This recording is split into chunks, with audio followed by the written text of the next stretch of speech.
பார்த்தீங்கன்னா vlog வந்து afternoon மேலே தான் எடுக்க ஆரம்பித்தேன். ஸோ ஏன்னு பார்த்தீங்கன்னா இன்றைக்கி வந்து கொஞ்சம் பேங்க் போகிற வேலை இருந்துச்சு. ஸோ அந்த பேங்க்கெல்லாம் போயிட்டு இப்போ டைம் பார்த்தீங்கன்னா 12:40. நான் வந்து 12 o'clock பக்கத்தில் வீட்டுக்கே வந்தேன்.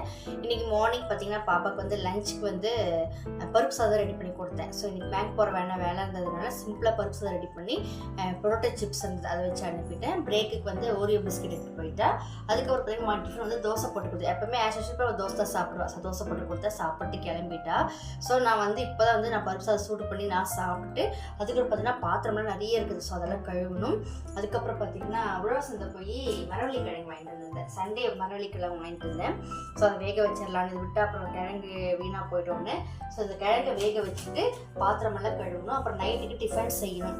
என்ன டிஃபன் செய்யுதுன்னு தெரில. சப்பாத்தி போடலாமான்னு பிளான் பண்ணிருக்கேன். பட் பாப்பா வந்து சாதம் வேணுன்றவங்க சப்பாத்தி வேணும் எப்படி கேட்காலும் ஓகே மாவும் இருக்குது. ஸோ ஏதோ ஒன்று பண்ணிக்கலான்னு இன்றைக்கி பார்த்தீங்கன்னா வேலை என்ன வீட்டு வேலை எதுவுமே செய்யலை. காலையில் பாப்பா பண்ணிவிட்டு பேங்க்கு போய் கொஞ்சம் பேங்க் வேலையை முடிச்சுட்டு வந்து இப்போ பாத்திரத்தை கழுவிட்டு அதுக்கப்புறம் கொஞ்சம் நேரம் ரெஸ்ட் எடுத்து அப்புறம் நைட்டு வேலையை ஆரம்பிக்கணும். நாளைக்கு தான் வீடு கிளீனிங் எல்லாம் பண்ணணும். ஸோ இன்றைக்கி பார்த்தீங்கன்னா ஆஃப்டர்நூன் தான் vlog எடுக்கிறேன். அதுக்கப்புறம் பார்த்தீங்கன்னா இன்றைக்கி பார்த்தீங்கன்னா ஃபஸ்ட்டு கிழங்க வேக போடணும். அவ்வளோதான். ஃபஸ்ட்டு வேக வச்சுட்டு அதுக்கு பாத்திரத்தை கழுவிட்டு அதுக்கப்புறம் 1 by 1 நான் எல்லாத்தையும் கூட ஷேர் பண்ணுறேன். பார்த்தீங்கன்னா பாத்திரமெல்லாம் கழுவி முடிச்சாச்சு. இப்போ பார்த்தீங்கன்னா நைட்டுக்கு வந்து யோசித்து பார்த்து டிஃபன் பண்ணலாமா சாதம் பண்ணலாமான்னு. அப்புறம் பார்த்தா அந்த கத்திரிக்காய் வாங்கிட்டு வந்து 2-3 days ஆச்சா. இது எதாவது ஆகிட போகுது அப்படின்ட்டு கத்திரிக்காய் கிழங்கு போட்டு ஒரு காரக்குழம்பு மாதிரி பண்ணலான்னு ஒரு டிஃப்ரெண்ட் ஸ்டைல் என்னோடய ஸ்டைலில் பண்ணலான்னு அதுக்காக தேங்காய் எடுத்து வச்சுருக்கேன். தேங்காய் கூட வந்து கொஞ்சம் வேர்க்கடலை சேர்த்துக்குவேன். எண்ணெய் கத்திரிக்காய் மாதிரியும் இருக்கும். இன்னும் ஒன்று கிழங்கு கூட ஆட் பண்ணுவேன். ஸோ அதனால் கொஞ்சம் டிஃப்ரெண்ட்டாக செஞ்சுட்டு இதுக்கு வந்து முட்டை இல்லைனா அப்பளம் மாதிரி ஏதாவது வறுத்துக்கலான்னு. பார்த்திங்கன்னா கிழங்கு வேக வச்சுட்டு இருக்குது. ஈவினிங் வந்து ஸ்நாக்ஸ் வந்து பாப்பா கிழங்கு சாப்பிட்டா சாப்பிடுவா. அப்படின்னா ப்ரெட்டு மயோனிஸ் போட்டு சாப்பிட்டுக்குவா.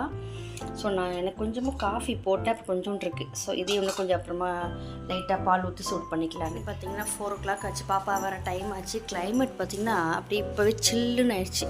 ஸோ நான் என்ன பண்ணிவிட்டேன் உள்ள பெட்ரூமெல்லாம் ஸ்க்ரீன் போட்டு விட்டேன். ஸோ சூடாக இருக்கட்டும் அப்படின்ற மாதிரி.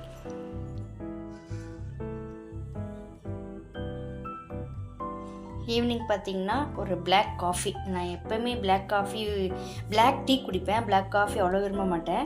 பட் என்னவோ இன்றைக்கி இந்த கிழங்கோட பிளாக் காஃபி சேர்த்து குடிக்கணும்னு ஆசை வந்துச்சு. ஸோ ஒரு 1/2 glass பிளாக் காஃபி போட்டு கிழங்கு நல்லாயிருக்கு. அப்புறம் பார்த்திங்கன்னா நைட்டுக்கு வந்து கிரேவிக்கு எல்லாம் ரெடி பண்ணி வச்சுருக்கேன். சின்ன வெங்காயம் கத்திரிக்காய் கிழங்கு போட்டு காரக்குழம்பு தேங்காயும் கொஞ்சம் வறுத்த வேர்க்கடலையும் போட்டு அரைச்சி அதை போட்டு நெய் சமைக்கணும். சோம்பு சேர்த்துக்கணும். ஸோ காஃபி குடிச்சிட்டு வந்துட்டு அதுக்கப்புறம் குழம்பு செய்யலான்னு இதில் வந்து ரைஸ் ஊற வச்சாச்சு.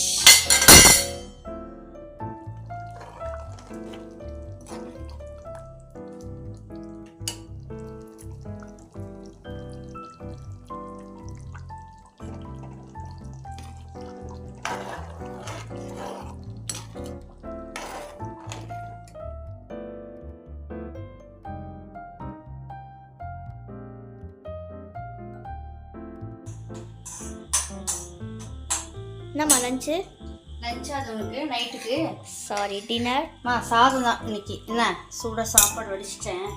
கத்திரிக்காய் கிழங்கெல்லாம் போட்டு நல்லா ஒரு வேர்க்கடலாம் போட்டு ஒரு கத்திரிக்காய் காரக்குழம்பு ரெடி பண்ணேன். நல்லாயிருக்கு. இந்த வேர்க்கடலை போட்டு செஞ்சால் நல்லாயிருக்கும்னு நான் யூடியூப்பில் பார்த்தேன். ஸோ அதை செஞ்சேன். அப்புறம் பார்த்தீங்கன்னா முட்டை வந்து ஸ்க்ராம்பிள்டு பண்ணிட்டேன். என்ன ஸோ நைட்டுக்கு தான் கத்திரிக்காய் காரக்குழம்பு சாதம். கத்திரிக்காய் குழம்பு செம்ம டேஸ்ட்டாக இருக்குது. நல்லா வேர்க்கடலாம் போட்டு வச்சு இந்த எக்குக்கும் அதுக்கும் செம்ம டேஸ்ட்டாக இருக்குது. நல்ல காம்பினேஷனு.